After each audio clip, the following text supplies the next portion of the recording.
Hello everybody, today we'll be taking a look at the Nexus 5 and Apple's iPhone 5s. This is going to be a spec comparison, so we'll be just comparing the specifications of the Nexus 5 with the iPhone 5s. The first I'd like to say that you should not get a device based on its specifications, so rather you should go and get it for the experience that it provides. So with that out of the way, let's jump right in and take a look at the specifications.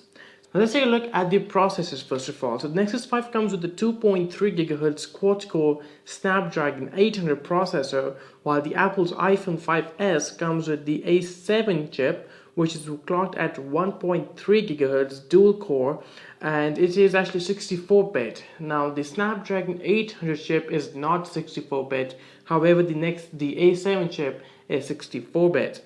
Now both these chips are made for power and performance, and Geekbench scores actually back this up as well.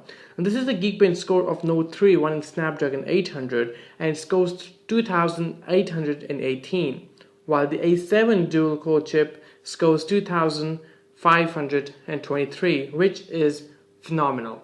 Taking a look at the displays, we get a 4-inch Retina display on the Apple's iPhone 5s with a resolution of 1136 by 640.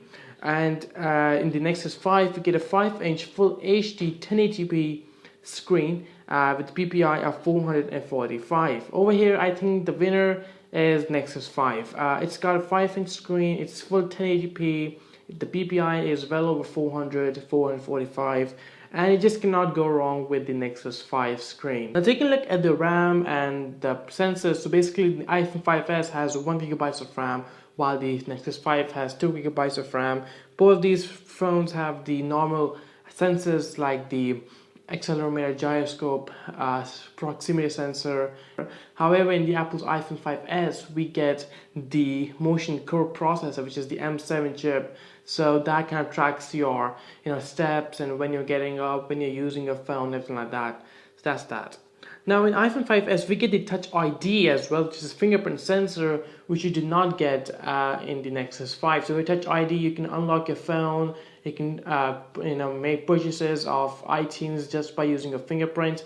However, in the Nexus 5, we get NFC, which again is not available in the iPhone 5s. Now both these phones have 8-megapixel camera. So basically the iPhone 5s has 8-megapixel camera and it takes phenomenal photos. And the Nexus 5 is also having the 8-megapixel camera, so I don't really think that there will be much of a difference over there.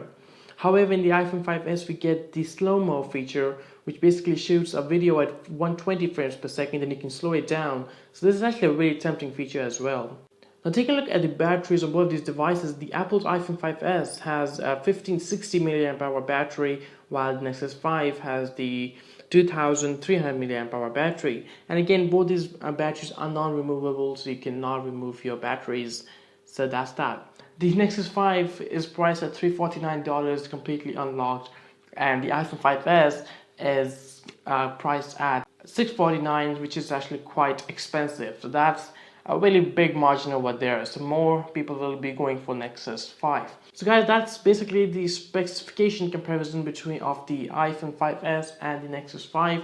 As you guys can see, both of these phones are head-to-head really, and overall it just comes down to the operating system of your choice and the experience. So guys, that's pretty much it. I'm not going to go ahead and prefer one over the other. Both of them are great, and even if you're rocking any one of these two phones, you are rocking the best phone of 2013.